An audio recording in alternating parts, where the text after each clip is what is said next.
Welcome back to the channel BM education class 10th। तो आज हम करेंगे Frederic Sorrieu painting nationalism in Europe से। फेडरिक सोरी एंड पेंटिंग को पूरी तरह से बढ़िया से देखिए, ये था पूरा पेंटिंग। देखिए पेंटिंग में आपको क्या क्या दिख रहा है। यहाँ पर लोग दिख रहे हैं दोस्तों, यहाँ पर दोस्तों लोग दिख रहे हैं, आपको लोग दिख रहे हैं।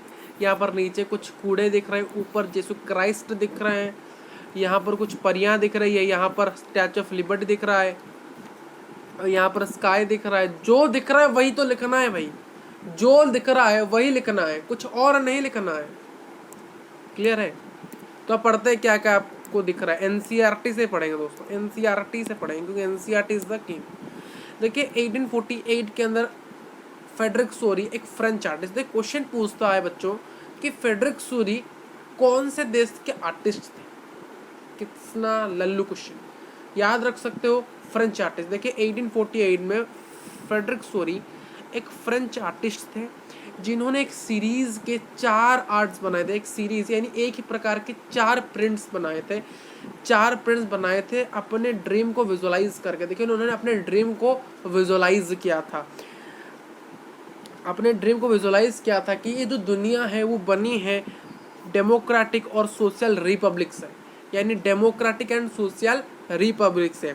आज ही कॉल्ड देम, उन्होंने कहा था कि ये जो उन्होंने 4 सीरीज, एक सीरीज के 4 प्रिंट्स बनाए थे अपने ड्रीम को विजुअलाइज करते हुए, जहां पर उन्होंने इस दुनिया को दिखाया था कि दुनिया पूरा लोकतांत्रिक हो चुका है और सामाजिक रिपब्लिक हो चुका है। यानी पब्लिक के हाथ में क्या है, public is the head. Republic का बेसिकली मीनिंग होता है कि इंडिया का हेड इंडिया के लोग होंगे।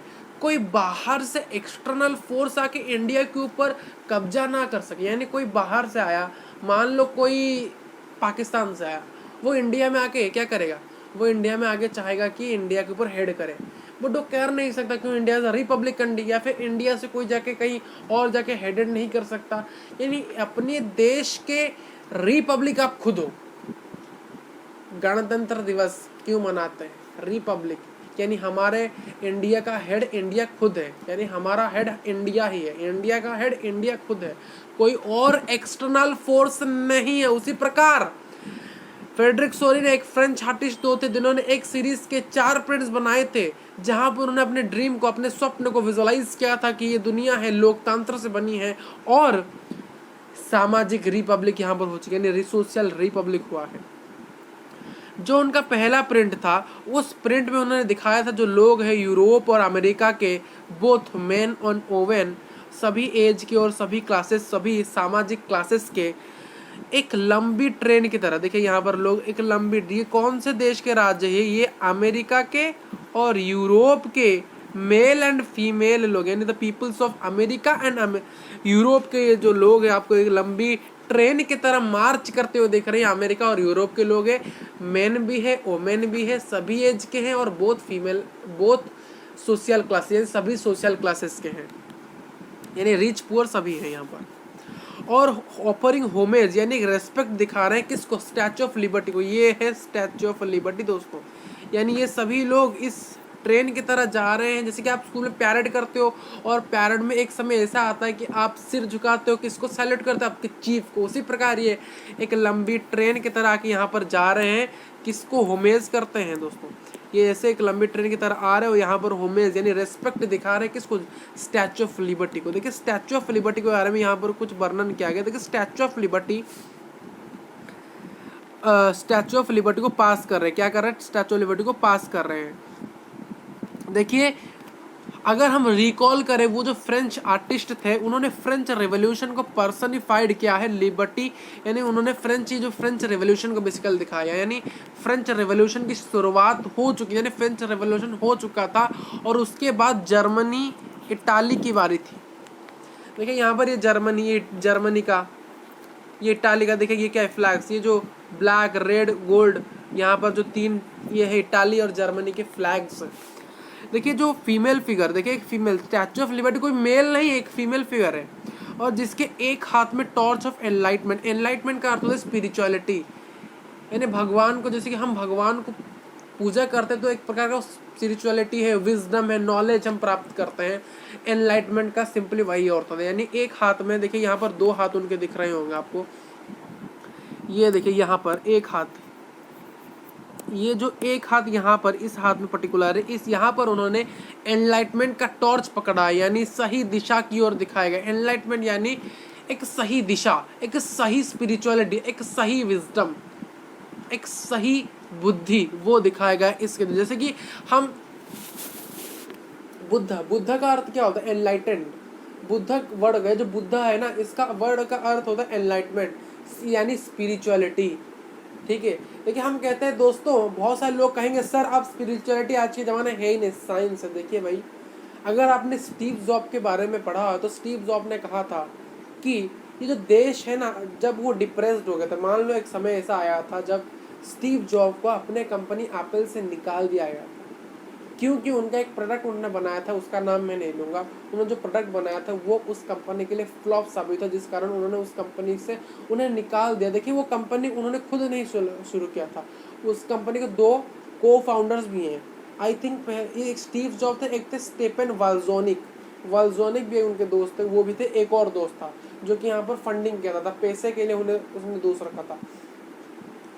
को फाउंडर 3 थे बेसिकली एप्पल कंपनी को, और ये स्टीव जॉब्स हेड करते थे एप्पल को, परंतु एक गलती के कारण उन्हें कंपनी से ही निकाल दिया गया, जिस कारण सी बिकम मोर डिप्रेस। अगर आपने कोई कंपनी किया होगा, अगर आपके कंपनी से ही आपको निकाल देगा तो आपको कैसा लगेगा? कैसा लगा? बहुत दुख लगेगा, बहुत दुख, इतना दुख कि आप सह नहीं सकते हो दोस्तों। तब वो इतना दुख हो गए थे, तब वो इंडिया आए थे। उन्होंने कहा था वो इंडिया आए थे और स्पिरिचुअलिटी के अंदर मुग्ध हो गए। हम कहते हैं ना सर हम तो इंडिया में रहते हैं, हमें कोई स्पिरिचुअलिटी का भावना क्यों नहीं आता? क्यों नहीं आता? आप स्पिरिचुअलिटी को महसूस नहीं करते हो। हम क्या करते हैं? अच्छे कपड़े पहनते हैं, जीन्स पहनते हैं, निकल चलते हैं। वो कैसे आए थे? नंगे पैर हर जगह घूमते थे, नदी में आए, बैठ गए, जहाँ मन हुआ वहाँ बैठे, यानी एक खुला मन, खुला आकाश चाहिए था। देखिए आजकल खुशी रहने के लिए पैसे भी ज़रूरत है, और एक खाली आकाश के नीचे बैठा हुआ मन, जो शांत परिंदा, जहाँ मन करे वहाँ चलिए, वो बात होती है स्पिरिचुअलिटी के अंदर। जहाँ इच्छा हो वहाँ पर आप चलिए, जहाँ पेड़ पौधे वहाँ पर एक पल बैठ के तो देखिए, आपको लगा ये नेचर, ये प्रकृति आपसे कुछ कहती है, कुछ आप फील करोगे दोस्तों, कुछ आप फील तो करोगे। वही चीज़ स्टीव जॉब ने फील किया जब वो इंडिया आए थे। वो स्पिरिचुअलिटी के मग्न हो गए थे, स्पिरिचुअलिटी के अंदर, यानी जब वो नंगे पैर सभी ओर घूमते थे, यानी आपको मैं एक लेसन देना चाहता हूँ, लाइफ लेसन। कुछ भी हो जाए आपको कहना है मुझे किसी से फ़र्क नहीं पड़ता, मुझे किसी से जीवन में फ़र्क नहीं पड़ता। आपके जीवन में कोई अच्छा हो, बुरा हो, कुछ भी हो, किसी ने क्या किया, आपको किसी से फ़र्क नहीं पड़ता और फ़र्क पड़ना भी नहीं चाहिए। क्या फिर उस व्यक्ति को आपसे कोई फ़र्क नहीं पड़ना चाहिए? हर व्यक्ति को किसी से फ़र्क नहीं पड़ना चाहिए। सिर्फ रिलेशनशिप, हम बॉन्डिंग में है, ये नहीं कि हम कहते हैं हमें उससे कुछ फ़र्क नहीं पड़ना चाहिए, सिर्फ एज अ कैजुअल थिंग। हम ह्यूमन बींग, हम सोशलाइज होंगे, दूसरों के साथ मिलेंगे, वो तो मिलेंगे, वो होगा, बट हमें उसके काम से, उसके प्रकृति से, उसके ये से फ़र्क नहीं पड़ना चाहिए। वो कैसा है, वो जैसा भी है, वो 1 पीस है, आप जैसे हो, आप 1 पीस हो, सब सिंगल पीस है, कोई किसी का डबल पीस नहीं होता। बहुत लोग अलग अलग हैं। कोई अगर हंसता है, लोगों को हंसाता है, अंदर ही अंदर वो दुखी भी हो सकता है। बहुत लोग ऐसे जो हंसते हैं, उनका कोई गम नहीं। बहुत प्रकार के लोग, यानी 7 billion people, approximately 7 billion more than peoples in the world and having 7 billion more than attitude of the earth। इस अर्थ में 7 बिलियन से भी ज़्यादा एटीट्यूड आपको मिलेंगे और बिहेवियर मिलेंगे। क्यों? जितने लोग उतने बिहेवियर, उतने एटीट्यूड।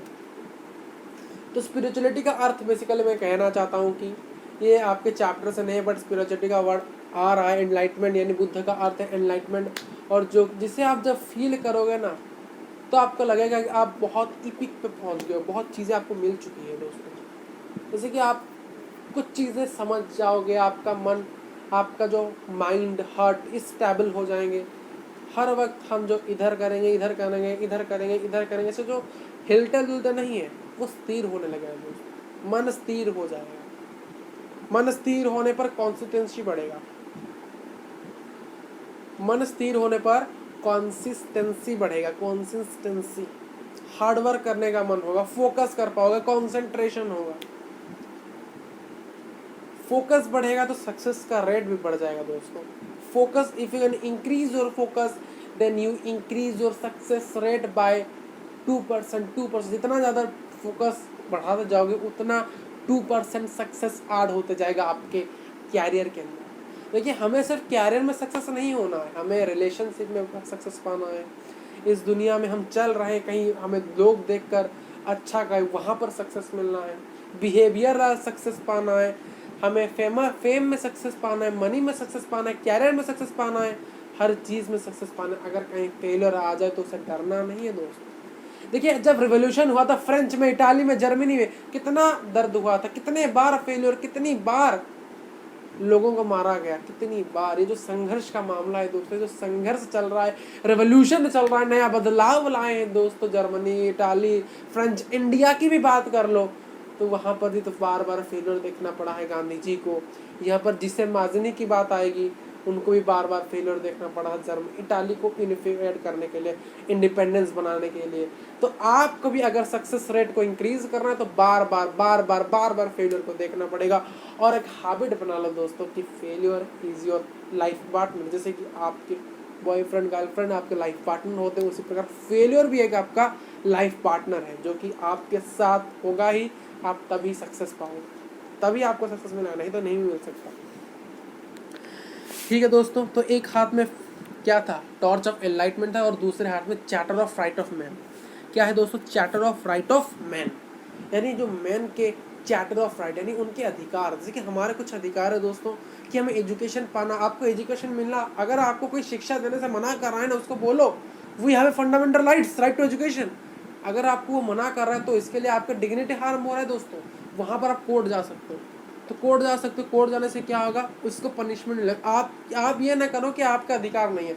आपका अधिकार है आपके जीवन से, आपका अधिकार है आपके एजुकेशन से, आपका अधिकार है आपके पानी पीने से, आपका अधिकार है आपको जिंदगी जीने से। जिंदगी जीने का जरिया जो आपके पास खुद ही है, और उसको कैसे आप चलाओगे, कैसे आप जियोगे, उसका राइट आपके पास है, ना आपके माता पिता के पास, ना किसी के पास।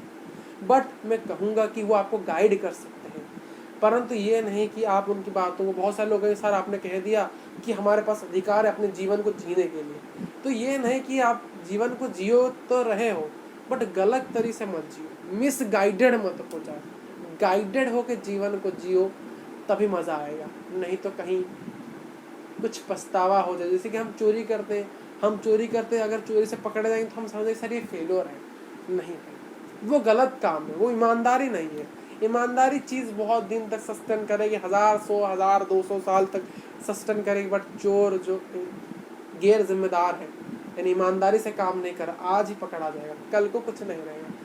देखिए जितने भी सारे लोग हैकिंग करते हैं, गलत काम से हैकिंग करते हैं, देखिए पकड़े, उनको पास इंटेलिजेंस है।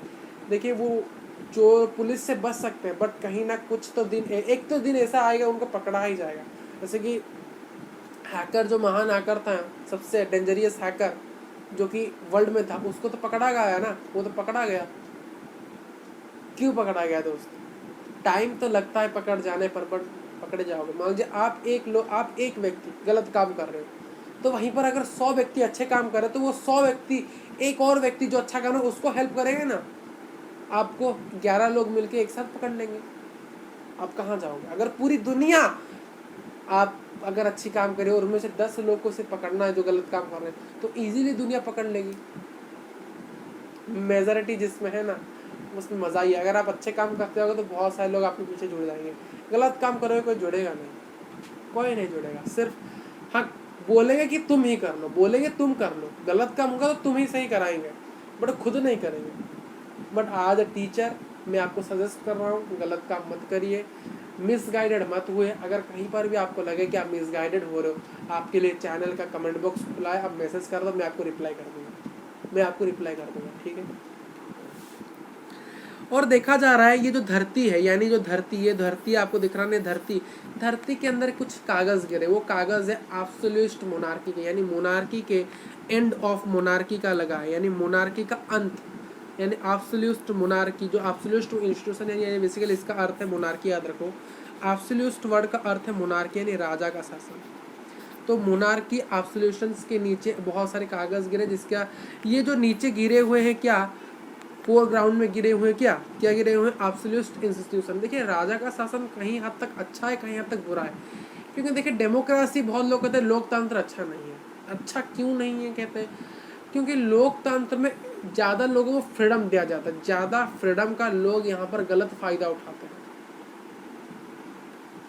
ठीक है, कुछ एक फ्यू वोमेन्स कभी कभी झूठे एलिगेशंस लगाते हैं मेल्स के ऊपर, क्योंकि पता है आपको, फ्यूचर में पता है, पास्ट में पता होना चाहिए, रिवॉल्यूशन के दौरान जब इंडिया इंडिपेंडेंस हो रहा था तब जो वोमेन्स हैं उनको कोई भी सम्मान नहीं कर रहा था। सम्मान ना करने के कारण उनके साथ उनकी जो ज़िंदगी थी बहुत ही बदतर हो गई थी, बेकार चल रही थी, जिसके कारण बहुत सारे रिफॉर्मर्स आए थे, दयानंद सरस्वती, राजा राममोहन राय, जिन्होंने चेंजेस लाना चाहा। ईश्वर चंद्र दयानंद सरस्वती आए थे, राजा राममोहन राय आए थे, छत्रपति शिवाजी आए थे, इनमें बहुत सारे लोग आए थे दोस्तों। रिफॉर्मर, सोशल रिफॉर्मर इन्हें कहा था, जो कि क्लास 8 में हम पढ़ चुके हैं, क्लास 8 में इन्हें पढ़ चुके हैं। अगर पढ़ना है तो जाके डिस्क्रिप्शन बॉक्स में क्लास 8 के चैनल में जाओ, देख लो। फ़र्क ये है कि उनको जो पहले रेस्पेक्ट नहीं मिल रहा था, उस रेस्पेक्ट को देने के लिए बहुत सोशल रिफॉर्मर्स आए और वो सक्सेस भी हो गए। टाइम लगा बट सक्सेस हो गए। बट उस चीज़ का, उस फ्रीडम का आजकल बहुत सारे ऐसे फ्यू या फिर फ्यू, बहुत कम, यानी 100% से 2 से 3% वुमेन्स ऐसे हैं जो कि एलिगेशन झूठे लगाते हैं, उस फ्रीडम का गलत फ़ायदा उठाते हैं मेल्स के ऊपर, क्योंकि मेल्स की आजकल कोई सुनता नहीं है। तो जब भी उनको प्रॉब्लम है, डोमेस्टिक वायलेंस, सेक्सुअल हैरासमेंट, ये सारी लगा लेते हैं, जो कि आई थिंक ये अच्छा नहीं है, कहीं हद तक अच्छा नहीं है। ठीक है दोस्तों, आप भी 10वीं पढ़ रहे हो, आपको भी जानना चाहिए क्या चीज़ अच्छा है क्या गलत है। अगर आपके साथ भी कभी ऐसा, भगवान करे ना हो, अगर हो जाए तो आप क्या करोगे? तो इसीलिए हमेशा ऑलवेज कैरीज, हर जगह का CCTV कैमरा लगा दो। अगर कहीं भी अरे आपके साथ गलत हो तो पहले उसको रिकॉर्ड करना शुरू कर दो, पता चल सके कि कौन गलत है कौन सही है। एतराज़ फिल्म तो देखा होगा अक्षय कुमार का, उसको थोड़ा सा देख लो और उससे कुछ आइडियाज़ ले लो। ठीक है, हमेशा मर्द गलत नहीं हो सकते और हमेशा भी औरत गलत नहीं हो सकते। गलत तो है वो गंदे सोच वाले। देखिए, हम कहते हैं मेन अच्छे वुमेन गलत है, वुमेन अच्छे मेन गलत है। मैं ये नहीं कहता कि औरत अच्छा है आदमी अच्छा है, या फिर औरत गलत है आदमी अच्छा है, और आदमी गलत है औरत अच्छा है। इस बात को ही आप दूर कर लो। आप कहेंगे हमें कैटेगराइज नहीं करना है मेल और फीमेल के बेसिस पर ह्यूमन बीइंग को, हमें ह्यूमन बीइंग्स को कैटेगराइज करना है। Good human beings, good citizen, या फिर हम कहते हैं या फिर बैड सिटीजन। गुड और बैड के बेसिस पर कैटेगराइज करो ना। आप क्यों मेल फीमेल के बेसिस पर कैटेगराइज करते हो? इतने % इतने मेल पास हो गए, इतने फीमेल लिटरेसी, आप उससे बताओ ना कितने लोग अच्छे हैं कितने बुरे हैं। नहीं, हमको तो मेल का जानना है। मेल 70% लिटरेसी रेट है, फीमेल 64% लिटरेसी रेट। भाई क्या, ये क्या है? ठीक है, और सोरी ने बहुत सारी आउटसाइड की बातें इसलिए कर रहा हूँ क्योंकि आपको भी चीज़ें जाननी पड़ेगी। चैप्टर है उसी बेसिस पर। यार ये हिस्ट्री है यार, ये हिस्ट्री है। अगर हिस्ट्री, प्रेजेंट और फ्यूचर को अगर हम हिस्ट्री पढ़ रहे हैं ना, तो हमें ये भी जानना चाहिए प्रेजेंट में क्या हो रहा था और फ्यूचर में उस चीज़ का क्या होने वाला और अभी क्या चल रहा है। यानी पहला रेवोल्यूशन कैसे था, संघर्ष, अब हमको क्या मिला, हम फ्री है, फ्यूचर में और ही फ्री हो जाएंगे। बहुत सारे लोग कहते हैं ना इतिहास से हमने सब कुछ सीख लिया। बहुत सारे हिस्टोरियंस कहते हैं इतिहास से हमने क्या सीखा, कुछ भी नहीं। इतिहास की चीज़ें फिर से लोग दोहरा रहे हैं, गलत काम कर रहे हैं। हम अपने पास्ट से जब सीखना शुरू कर देंगे ना दोस्तों, तब हम आगे बढ़ जाएंगे चुटकी मार के। देखिए, एब्सोल्यूट एसोसिएशन का जो क्या है, रिमेन सिंबल से वो नीचे गिरा हुआ है। और सूरी ने अपने प्रिंट्स के ऊपर उटोपियन विजन को दिखा। उटोपियन विजन बेसिकली मैंने इंट्रोडक्शन वीडियो में इसका वर्णन किया था कि मान लो मैंने ऐसा सोसाइटी का वर्णन किया आपके सामने, परंतु वो जो सोसाइटी है सही में एग्जिस्ट नहीं करता। मान लो मैंने कहा कि मैंने एक ऐसा सोसाइटी देखा था जहाँ पर टैक्स नहीं लिया जाता, सभी मेल फीमेल इक्वली काम करते हैं, सभी को इक्वली सैलरीज मिलते हैं 1 lakh per month, education quality based है, पानी की क्वालिटी बेस्ड है, एम्प्लॉयमेंट बहुत है, यानी रिन्यूएबल एनर्जी से हम काम चलाते हैं, और बहुत छोटा सा जगह है और पॉपुलेशन बहुत कम है और ग्रीनरी हर जगह है। ये जो चीज़ मैंने कहा, ये बहुत सारे लोगों को लगा सर आपने बढ़िया बात कह दी, मज़ा आ गया, but the reality is it is not exist in the reality. ये एग्जिस्ट नहीं करते। ऐसी कोई जगह है नहीं कि जहाँ पर अच्छा पानी आपको मिल जाए, अच्छे लोग हो जाए।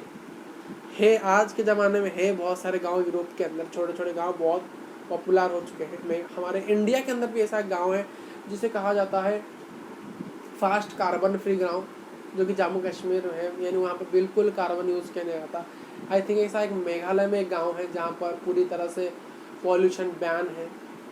अब हो रहे हैं बट तब तो नहीं थे जब हिस्ट्री लिखा जा रहा तब नहीं। ठीक है, यूटोपियन विजन यानी जो ये फ्रेडरिक सोरेन ने उन्होंने आगे की बात कर दी। फ्रेडरिक सोरेन ने बात की कि जर्मनी जो है वो यूनिफाइड हो चुका है, यानी जर्मनी इंडिपेंडेंस पा चुका है। और इटली, यहाँ पर इस फोटो को देखिए, यहाँ पर जर्मनी के लोग आज़ादी के लिए क्या कर रहे हैं, हाहाकार मचा रहे हैं कि हमें आज़ादी दे दो, हमें आज़ादी दे दो, हमें आज़ादी दे दो, हम आज़ाद ही हो जाएंगे। बट जब उस समय 1848 में ये चीज़, इस चित्र को बनाया गया था, लिटरली जर्मनी इटाली अभी तक इंडिपेंडेंस नहीं हुए थे। स्टोरी बाकी है दोस्तों, यानी नहीं हुए थे, सिर्फ उन्होंने एक यूटोपियन विजन क्रिएट किया था कि सभी यूरोपियन कंट्रीज इंडिपेंडेंट हो चुके हैं। ठीक, जो पीपल्स देखिए, आप देख सकते हो यहाँ पर बहुत सारे लोग हैं, हम पीपल्स बहुत सारे ग्रुप से हैं, यानी लोग जो पीपल्स है वो बहुत सारे अलग अलग ग्रुप्स है, यानी डिस्टिंक्ट हैं। Peoples of the world grouped as distinct nation, यानी यहाँ पर जर्मनी से, इटाली से, स्विट्जरलैंड से, यूरोप से, स्विट्जरलैंड से, लैम्बोडी से, अलग अलग प्रांत से अलग अलग लोग आए हैं, यानी अलग अलग नेशन से अलग अलग लोग आए हैं। तो हम उन्हें आइडेंटिफाई कैसे करें, यानी अगर एक ग्रुप है, मान लो आपके स्कूल में बहुत सारे बच्चे, हमें कैसे पता करेंगे कि भाई ये इस हाउस का, हाउस यानी जैसे कि आपके हाउस होंगे, जैसे कि हाउस अशोका, जैसे केवी संगठन में है house Ashoka, house Raman, house Subhash, ठीक है नहीं, हाउस टैगोर, ठीक है। बट उसी प्रकार उन्हें कैसे डिस्टिंग करेंगे, हम कैसे जानेंगे कौन सा हाउस, उनके कपड़े को देखकर। तो उसी प्रकार यहाँ पर हर देश से, हर प्रांत से, हर नेशन से बहुत सारे लोग आए थे, तो हम कैसे पता करें कौन जर्मनी से है, कौन स्विट्जरलैंड से है, कौन इटाली से, कौन कहाँ से, कैसे पता करें? उनके फ्लैग्स को देखकर, जब हम इनके तिरंगा को देखें, जैसे कि अगर इस व्यक्ति को मैं देखूं, ये व्यक्ति भाई जर्मनी का, क्योंकि इन्हें जर्मनी का फ्लैग इसने पकड़ा हुआ है। और जर्मनी और इटाली के जो ड्रेसेस स्टाइल होते हैं वो भी अलग होते हैं दोस्तों। उनके कॉस्ट्यूम को देखकर, उनके कॉस्ट्यूम को देखकर, पूरा इरेज में कर देता हूँ, उनके कॉस्ट्यूम को देखकर, क्या देखकर, उनके, आप लिस्ट का याद रखना, मोनार्की, उनके नेशनल कॉस्ट्यूम्स को देखकर। और यहाँ पर अगर आप देखो तो स्टैचू ऑफ लिबर्टी को लीडिंग कौन कर रहा है, इस जो प्रोसेशन चल रहा है, यानी एक लॉन्ग ट्रेन के अंदर जो प्रोसेशन चल रहा है, इसको जो स्टैचू ऑफ लिबर्टी को पास करने जा रहे हैं, इसको हेडेड कौन कर रहा है? बेसिकली यूनाइटेड स्टेट्स और स्विट्जरलैंड, और जो फ्रांस जो था, जो कि ऑलरेडी एक नेशन स्टेट था। देखिए नेक्स्ट क्लास में पढ़ेंगे नेशन क्या है, नेशन स्टेट्स क्या, नेक्स्ट क्लास में से पढ़ेंगे। बट अभी बात करते हैं, ये जो प्रोसेसन कर रहा था, यानी जो मार्चिंग हो रहा था नेशन के बीच में, इनको लीड कौन कर रहा था? बेसिकली इसको लीड कर रहा था यूनाइटेड स्टेट्स, स्विट्जरलैंड और फ्रांस, जो कि पहले से एक नेशन स्टेट बन चुका है। ठीक है, और दोस्तों, और हम जो कि अगर देखा जाए फ्रांस को हम कैसे आइडेंटिफाई, फ्रांस को हम किस प्रकार से आइडेंटिफाई कर रहे थे, उसके ट्राई कलर को देखकर, फ्रांस के ट्राई कलर को देखकर, ठीक है, जो कि अभी ही उस स्टैचू के पास रीच किया है। देखिए फ्रेंच, यूनाइटेड स्टेट्स, स्विट्जरलैंड को कौन फॉलो कर रहे थे? फॉलो कर रहा था जर्मनी, जिसके फ्लैग का कलर है ब्लैक, रेड, गोल्ड फ्लैग है। और सूरी ने, फ्रेडरिक सोरेन ने क्रिएट किया है, जो German people did not yet exist as a न्यूजर नेशन। देखिए जर्मनी के पीपल, जब ये चित्र बनाया था, जो पेंटिंग बनाया गया था डेमोक्रेटिक रिपब्लिक के ऊपर 1848 में, तब तक जर्मनी एक नेशन स्टेट नहीं था। पर मैंने कहा था ना, यूटोपियन विजन के ऊपर बेसिस है, इसीलिए यहाँ पर जर्मनी अभी तक यूटोपियन विजन, यानी उन्होंने कह दिया था कि अभी अगर दोस्तों मैं अभी 1840 में होता, अगर मैं अभी ना 2022 में ना होकर 1840 में होता, कहाँ कब होता? 1840 में होता। और मैं 1840 में लोगों को बोलता, जब 2022 आएगा ना, तो इंडिया हमारा जो भारत है, वो दुनिया का तीसरा सबसे बड़ा और दुनिया का सबसे पहला पॉपुलेशन वाला कंट्री और सुपर पावर भी बन जाएगा, और हम धीरे धीरे रिन्यूएबल एनर्जी को प्राप्त कर देंगे। लोग मुझे क्या कहेंगे? लोग मुझे कहेंगे कि रिवोल्यूशनरी, विजनरी कहेंगे, तो मैं आगे की देखता हूँ। तो वही प्रकार मैंने वहाँ पर जब अभी जो चीज़ें हालात है 2022 में इंडिया की, अगर मैं उसे 1850 में कहता, 1850 में लोगों को कहता, तो लोग कहते कि यूटोपियन विजन है। आपने जो चीज़ बोला, लोग कहते हैं विशद तूने जो चीज़ बोला वो बढ़िया है, बट वो अभी एग्जिस्ट नहीं करता कहीं इंडिया के अंदर, वो चीज़ एग्जिस्ट नहीं करता विश्वजीत, अभी नहीं करता। लोग मुझे ऐसे बोलेंगे, ठीक है। जो फ्लैग को वो कैरी करते उनके लिबरल होप्स को दिखाता, यानी उम्मीद दिखाता, लिबरल उम्मीद। 1848 में धीरे धीरे क्या हुआ, न्यूमरस जर्मन स्पीकर्स पार्टिसिपेट किए कि अपने आप को नेशन स्टेट बनाने के लिए 1840 में बहुत सारे लोगों, जर्मन स्पीकिंग लोगों ने धीरे धीरे पार्टिसिपेट करना चाहा, ठीक है। अपने डेमोक्रेटिक कॉन्स्टिट्यूशन के अंदर, लोकतांत्रिक कॉन्स्टिट्यूशन के अंदर, कॉन्स्टिट्यूशन यानी हमारा संविधान, लोकतांत्रिक संविधान को अंडर में वो चाहते थे कि हमें नेशन स्टेट बना दिया जाए। जर्मनी के पीपल्स को फॉलो करते हुए, देखिए जर्मनी, देखिए पहले यूएसए को देखिए आप यहाँ पर समझिए, यूएसए, स्विट्जरलैंड और फ्रेंच को फॉलो कौन कर रहा था, जर्मनी और इटाली। अब जर्मनी और इटाली को कौन फॉलो कर रहा है, इनको फॉलो कर रहा है Austria, people of Austria, the kingdom of two Silesia, Lombardy, Poland, England, Ireland, Hungary, Russia, ये सभी लोग क्या कर रहे हैं, इनको फॉलो कर रहे हैं। अगर आप आकाश को बढ़िया से देखो, इसको देखोगे, यहाँ पर स्काई को देखो, हेवन को देखोगे, तो यहाँ पर हेवन में देखने का आपको क्या मिलेगा, जो आपको क्राइस्ट मिलेंगे। जो हेवन है यहाँ पर और आकाश है, यहाँ पर आपको हेवन सेंस यानी ऋषि मुनियाँ मिलेंगे, एंजल्स मिलेंगे यानी परियाँ मिलेंगी उस सीन के ऊपर। बेसिकली यहाँ पर आर्टिस्ट एक फैटर्निटी दिखा रहे हैं, जैसे कि लिबर्टी इक्वलिटी फैटर्निटी दिखा रहे हैं, यानी इक्वलिटी जस्टिस दिखा रहे हैं सभी लोगों के बीच के अंदर, ठीक। कुछ न्यू वर्ड्स है, जैसे एब्सोल्यूट का अर्थ है कि लिटरली एक गवर्नमेंट जहाँ पर कोई भी पावर एक्सरसाइज नहीं किया था। अगर हिस्ट्री में देखा जाए मोनार्कियल रूल को, यानी बेसिकली मोनार्कियल रूल को ही एब्सोल्यूट कहा जाता है। यहाँ पर जहाँ पर मोनार्की के पावर के अंदर सभी गवर्नमेंट का, सभी सेंट्रलाइज्ड हो, सभी मिलिटराइज्ड हो, सभी रिप्रेजेंटेटिव। यूटोपियन विजन का एक सोसाइटी है विजन का, जहाँ पर अभी तक वो जगह एग्जिस्ट नहीं करता, एक्चुअली एग्जिस्ट नहीं करता। आपको याद रखना है, बेसिकली पूछा आता है कि दोस्तों पूछा आता है, इस चीज़ को याद रखना है। तो democratic republic and social republic, देखिए आइडिया, उनका ड्रीम, उनका जो पेंट वो किस आइडिया पर बना था, the dream of social republic and the dream of democratic and social republic. But उनके पेंट का नाम था, ये देखिए, the pact between nation. Basically अगर उनके इस ड्राइंग का नाम क्या था, पैक्ट बिटवीन नेशन, ये उनके पेंट का नाम था, यानी इस चित्र का नाम है the pact between the nation, but इसका आइडिया क्या था, social and republic and democratic. I hope कि चीज़ें क्लियर हुई होगी, आपको कुछ लाइफ लेसन मिले होंगे और जिस कारण आप जीवन में आगे बढ़ते जा रहे हो। तो तब तक के लिए थैंक यू। नोट्स डाउनलोड करना, प्लेलिस्ट को चेक करना ज़रूर, और मिलेंगे नेक्स्ट वीडियो के अंदर। तब तक के लिए thank you for watching this video.